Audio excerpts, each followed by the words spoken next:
ಸತ್ಯ ಹೇಳಿದ್ರೆ ನನಗೆ ಸಂಕಷ್ಟ. ರಾಮ ಮಂದಿರ ದೇಣಿಗೆ ಏನಾಯ್ತೋ? ಬಿಜೆಪಿ ಮಾಜಿ ಸಂಸದನಿಂದಲೇ ಹೊಸ ಬಾಂಬ್. ನಮಸ್ಕಾರ ವೀಕ್ಷಕರೇ. ಅಯೋಧ್ಯೆಯಲ್ಲಿ ಭವ್ಯ ರಾಮ ಮಂದಿರ ನಿರ್ಮಾಣಕ್ಕೆ ಸಂಬಂಧಪಟ್ಟಂತೆ ವಿಶ್ವದೆಲ್ಲೆಡೆಯಿಂದ ಕೋಟ್ಯಾಂತರ ರೂಪಾಯಿ ದೇಣಿಗೆ ಹರಿದು ಬಂದಿದ್ದು ನಿಮಗೆಲ್ಲ ಗೊತ್ತೇ ಇದೆ. ಆದ್ರೆ ಭಕ್ತರು ಭಕ್ತಿಯಿಂದ ಕೊಟ್ಟ ಆ ದೇಣಿಗೆ ಹಣ ದುರುಪಯೋಗವಾಗ್ತಿದೆಯಾ? ರಾಮ ಮಂದಿರದ ಹೆಸರಲ್ಲಿ ಬಂದ ಹಣದಲ್ಲಿ ದೊಡ್ಡ ವಂಚನೆ ನಡೆದಿದೆಯಾ? ಇಂಥದ್ದೊಂದು ಬಲವಾದ ಸಂಶಯದ ನಡುವೆಯೇ ಈಗ ಸ್ವತಃ ಆಡಳಿತ ಪಕ್ಷ ಬಿಜೆಪಿಯ ಮಾಜಿ ಸಂಸದರೊಬ್ಬರು ಆಡಿರೋ ಮಾತುಗಳು ಇಡೀ ದೇಶದಲ್ಲಿ ಸಂಚಲನವನ್ನ ಸೃಷ್ಟಿ ಮಾಡಿವೆ. ಹಾಗಾದ್ರೆ ಸತ್ಯ ಹೇಳಿದ್ರೆ ನನಗೆ ಸಂಕಷ್ಟ ಅಂತೇಳಿ ಬಿಜೆಪಿಯ ಮಾಜಿ ಸಂಸದರೊಬ್ಬರು ಹೇಳಿದ್ದೇಕೆ? ಅಸಲಿಗೆ ರಾಮ ಮಂದಿರ ದೇಣಿಗೆ ಏನಾಯ್ತು? ಈ ಬಗ್ಗೆ ಎದ್ದಿರೋ ಅನುಮಾನಗಳಾದ್ರೂ ಏನ್ ಗೊತ್ತಾ? ಆ ಕುರಿತ ಇನ್ಸೈಡ್ ಮಾಹಿತಿಯನ್ನ ಬಿಚ್ಚಿಡ್ತೇವೆ. ಆದ್ರೆ ಅದಕ್ಕಿಂತ ಮೊದಲು ಹಲೋ ಕನ್ನಡ ಯೂಟ್ಯೂಬ್ ಚಾನೆಲ್ ಅನ್ನ ಸಬ್ಸ್ಕ್ರೈಬ್ ಮಾಡ್ಕೊಳ್ಳಿ. ಹಾಗೇನೇ ಪಕ್ಕದಲ್ಲಿರೋ ಬೆಲ್ ಬಟನ್ ಅನ್ನು ಪ್ರೆಸ್ ಮಾಡಿ. ಬ್ರಿಜ್ಭೂಷಣ್ ಶರಣ್ ಸಿಂಗ್ ಈ ಹೆಸರನ್ನ ನೀವೆಲ್ಲ ಕೇಳಿಗಿರ್ತೀರಾ ಅನ್ಸುತ್ತೆ. ಯಾಕಂದ್ರೆ ಬಿಜೆಪಿಯ ಈ ಮಾಜಿ ಸಂಸದರ ಮೇಲೆ ಮಹಿಳಾ ಕುಸ್ತಿಪಟುಗಳ ವಿರುದ್ಧ ಲೈಂಗಿಕ ಕಿರುಕುಳದ ಆರೋಪವಿದೆ. ಈ ಹಿನ್ನೆಲೆಯಲ್ಲಿ ಕಳೆದ ಲೋಕಸಭಾ ಚುನಾವಣೆಯಲ್ಲಿ ಇವರಿಗೆ ಟಿಕೆಟ್ ಸಿಕ್ಕಿರಲಿಲ್ಲ.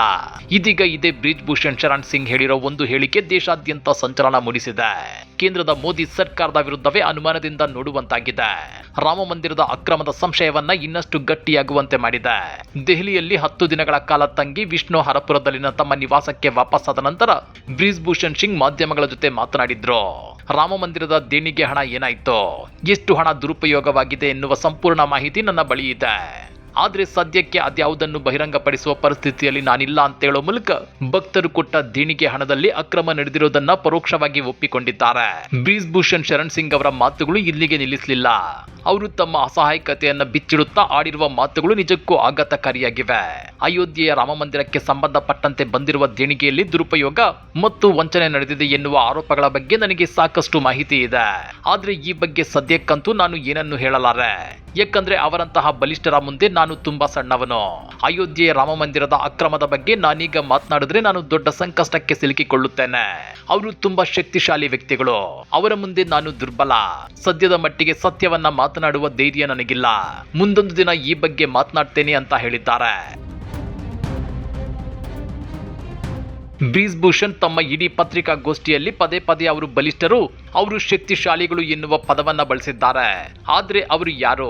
ಸ್ವತಃ ದೇಶದ ಪ್ರಭಾವಿ ಆಡಳಿತ ಪಕ್ಷದ ಮಾಜಿ ಸಂಸದರನ್ನೇ ಹೆದರಿಸುವಂತಹ ಬಲಾಢ್ಯರು ಯಾರು ಅನ್ನೋದರ ಬಗ್ಗೆ ಬ್ರಿಜ್ಭೂಷಣ್ ಯಾವುದೇ ಸುಳಿವನ್ನ ನೀಡಿಲ್ಲ. ಸತ್ಯ ಹೇಳಿದ್ರೆ ಸಂಕಷ್ಟಕ್ಕೆ ಸಿಲುಕುವೆ ಎಂದು ಬಿಜೆಪಿಯ ಹಿರಿಯ ನಾಯಕರೇ ಹೇಳುತ್ತಿರೋದು ಅಯೋಧ್ಯೆ ರಾಮ ಮಂದಿರ ದೇಣಿಗೆ ದುರ್ಬಳಕೆ ಆಗಿದೆ ಎನ್ನುವ ಸುದ್ದಿಗೆ ಒಂದು ದೊಡ್ಡ ಮತ್ತು ಭೀಕರ ಟ್ವಿಸ್ಟ್ ಅನ್ನ ಕೊಟ್ಟಂತಾಗಿದೆ. ಸದ್ಯ ಈ ಹೇಳಿಕೆ ದೇಶಾದ್ಯಂತ ತೀವ್ರ ರಾಜಕೀಯ ಚರ್ಚೆಗೆ ಕಾರಣವಾಗಿದೆ. ಕೋಟಿ ಕೋಟಿ ಭಕ್ತರ ಭಾವನೆ ಮತ್ತು ಭಕ್ತಿಯ ಸಂಕೇತವಾಗಿರುವ ರಾಮ ಮಂದಿರದ ದೇಣಿಗೆಯಲ್ಲಿ ನಿಜಕ್ಕೂ ಅಕ್ರಮ ನಡೆದಿದೆಯಾ? ಬ್ರಿಜ್ಭೂಷಣ್ ಶರಣ್ ಸಿಂಗ್ ಹೇಳುತ್ತಿರುವ ಆ ಶಕ್ತಿಶಾಲಿಗಳಾದ್ರೂ ಯಾರು? ಇದರ ಸತ್ಯಾಸತ್ಯತೆ ಶೀಘ್ರದಲ್ಲೇ ಹೊರಬರಬೇಕಾಗಿದೆ. ಈ ಬಗ್ಗೆ ನೀವೇನಂತೀರಾ? ಕಮೆಂಟ್ ಮಾಡಿ, ವಿಡಿಯೋ ಲೈಕ್ ಮಾಡಿ, ಶೇರ್ ಮಾಡಿ. ಇಂಥ ಮತ್ತಷ್ಟು ರೋಚಕ ರಾಜಕೀಯ ಸುದ್ದಿಗಳನ್ನ ಮಿಸ್ ಮಾಡದೆ ನೋಡ್ಬೇಕು ಅಂದ್ರೆ ಹಲೋ ಕನ್ನಡ ಯೂಟ್ಯೂಬ್ ಚಾನೆಲ್ ಅನ್ನ ಸಬ್ಸ್ಕ್ರೈಬ್ ಮಾಡ್ಕೊಳ್ಳಿ.